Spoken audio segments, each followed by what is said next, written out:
Hey guys, Lunarspawn27 here, and welcome to another edition of Jojo Part 4 anime manga comparison. Apologies for being late with this one. I made an update video as to the reason why this was going to be delayed, so in case you guys were wondering why this is late, check that video out. Anyway, today I'll be covering episode 5 of Diamond Is Unbreakable, so once again, spoiler alert if you haven't read the manga up to where the latest episode ended or watched the episode itself. Episode 5 covers chapters 281 to 283 from Volume 30 and the first half of chapter 284 from Volume 31. In the episode, when Josuke and Koichi decided to find the bow and arrow, the scene shifts to a room in the attic where scratching and moaning sounds was being heard before the opening starts. When they reach up the attic, finding the bow and arrow, the scratching and moaning sounds start again. The manga kinda goes on a different route where the noises are heard when Koichi discovered the room in the attic and the noises start again, this time with a chain clinking sound when Koichi sees the bow and arrow. Now the reason for this change, I believe, is to get the viewer suspicious and nervous that there's something creepy inside the room. Then there's the reveal of the creature being the Nijimura father mutated from Dio's cells from the flesh bud. Now the reveal of his entire appearance, including the face, wasn't shown in the manga after the flashback told by Keicho. In the episode, the father approaches Josuke and Koichi with little light shining from a window, revealing its appearance. And well, I gotta say, both versions of the mutated father look very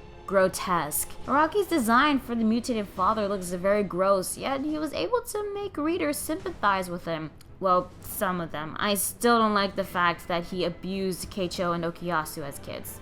Still not cool. Still, the episode does a great job with adapting the character design of the mutated father. Sure as hell gave me the creeps. Now, let's talk about Keicho's flashback. The flashback was very well done in the episode, highlighting the tragedy of the Nijimura family. When it comes to flashbacks in Diamond Is Unbreakable, David's production has been able to adapt them very well and make them look better so far than in the manga. There were some additions to the flashback sequence, like Keicho and Okuyasu as kids being shown earlier, even though their faces were shadowed, their mother on their deathbed, Dio's appearance in the flashback, bringing back the flesh bud hair things that he used to do back in the beginning of Stars Crusaders, plus his pose kinda looks similar to the same one he made in the photo in the first episode of Stars Crusaders. There was even a scene with the father in his office and the image of Dio in front of him looking mysterious and evil as always, but the best part of the flashback was the day Dio died, when the mutation process started. In the manga, there was only Keicho's narration, but the anime took liberties into adding voice acting for the young Nijimura brothers and the father. The whole flashback was shown in a darker shaded tone, but you can still make out the mutation on the father, and his appearance in both versions look quite disturbing. However, some censorship was involved in the episode, but again, it wasn't anything bad. Just shadowing the wound when Red Hot Chili Pepper punched Keicho through the chest and when Keicho beats up his mutated father. I mean, in the manga, he beats him up so bad that chunks of his flesh flew off and his head was busted open. But despite that, the best thing that was really well adapted from the manga into the episode was the emotion. The sadness and sympathy felt when Keicho's story was told, Okuyasu crying, the family photo, the mutated father, Okuyasu trying to convince Keicho to let Josuke help them, all of those moments. They were so well done in the episode thanks to the voice acting, music, and animation. It made me sympathize with Keicho even though I still have conflicting feelings on the character. Hell, he's the first villain in Diamond Is Unbreakable that you can feel sorry for. And he's only the second one in the series. But the more I think about it, Keicho is not only a flawed human being, but also a tragic character. What happened to him in the end was his fate because of the results he made from the terrible things he's done, despite his good intentions. Even Okuyasu knew that this would happen to him someday. In both versions, you can tell that Keicho changed a lot 11 years later after Dio's death. But the one I felt sorry for the most was Okuyasu. Having to deal with his father's abuse and how his older brother treated him, he still considered Keicho as his brother, trying to reach out to him so that he wouldn't have to do all of those things anymore if there's a chance to cure their father. Even though Keicho told him that he doesn't see him as his brother anymore and won't hesitate to kill him, not to mention witnessing Keicho's murder and finding his body. The poor guy went through so much in his life that you you can't help but feel sorry for him, and yet Keicho still protected him, sacrificing his life, showing that deep down he still cared about him. But I don't want to get ahead of myself, so let's talk about the new enemy stand user. His appearance was kept a secret when someone was shown spying on the group, so you couldn't tell who this person is. But in the episode, those who have read the manga or have seen or played the video games can kind of tell who it is if you look really closely. Now, I already know who the person is because of the video games, and this new character is Akira Otoishi, stand user of Red Hot Chili Pepper. I don't know when he'll show up again, but I'm guessing it's gonna be in a few episodes. I'm sure that's also when we'll learn why he wants the bow and arrow and what he'll do with it, which from what we got so far is to use it for fun. Not sure how he's gonna do that with the bow and arrow, but okay. One thing's for sure though is that when he shows up again, he's gonna rock out with that guitar. Seriously, it's gonna be really awesome when it's gonna be animated. Then there's his stand, Red Hot Chili Pepper. Seeing an electric type stand was really cool, but the design on its first appearance in the manga looks way different compared to the episode. I did find some images of the stand with a newer design that's used in later chapters, so I'm guessing David's production used the later design of the stand for the anime. Now, I really like the effects and colors used when Keicho gets electrocuted in the anime. I know I used the color scanlations for the manga, but comparing those with the episode does a better job with the effects, including his charred corpse on the power lines. I mean, you can tell how badly electrocuted Keicho was in the anime. Now, throughout the entire scene, there was some lines left out, like Josuke's observation about Red Hot Chili Pepper's ability after the stand disappeared, and Keicho thinking that Okuyasu was in danger, showing how worried he was over his little brother. However, some lines were placed differently in the episode, like Okuyasu not aware of the stand users Keicho found. But aside from that, the whole thing was adapted very nicely, even adding an ending scene with the father looking at the photo, not aware that he just lost a son. The feels! The feels! God damn it!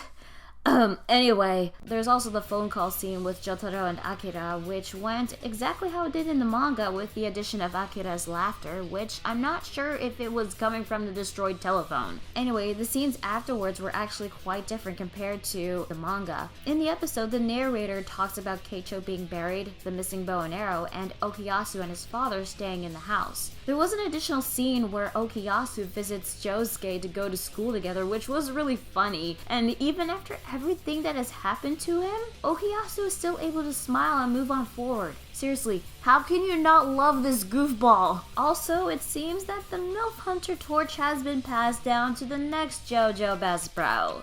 I kid, but seriously, Okuyasu, don't say that in front of your soon-to-be best bro. Frankly, I prefer the additional scene at the end because it shows more in the story. Because in the manga, it was Koichi narrating, showing a map of Morio with all the important locations so far, but at least the manga explains how Okuyasu is able to afford staying in the house with his father, which according to the chapter, he had enough savings to last him for 5 to 6 years. Plus, the additional scene in the episode kept that "this is just great and heavy" line from the manga.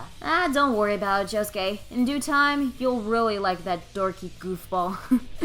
Anyway, this is where the episode ended in the manga, so it was time to stop reading there. So once again, it was a great anime adaptation to those chapters. The added details and changes were a nice touch to the episode, and the emotional scenes were very well portrayed throughout the whole thing. However, both the anime and the manga have left some questions unanswered. And here they are. What did Keicho's father do exactly as Dio's minion? He didn't show up in Stardust Crusaders, so he must have worked for Dio in the background, but on what? Was his father the only one with the flesh bud that mutated after Dio died? What if there were others like him, and if so, how many are there? Keicho's father had stand potential, but his stand was never revealed or if he even had a stand in the first place. I did hear that his stand is the reason for his regenerative abilities, but it could have also been the result of Dio's fused cells, but I don't know. How did Keicho get the bow and arrow? It disappeared after Enya died, yet Keicho was able to get his hands on it. How? Did he go to the mansion in Egypt and get them after Dio died? Or what, did he get it from eBay? And with Akira, how did he know that Star Platinum can stop time? Jotaro only used it once, and only he and Dio knew about the ability. There were no other witnesses during the final clash, unless he told Joseph and Polnareff about it and word slipped out somehow.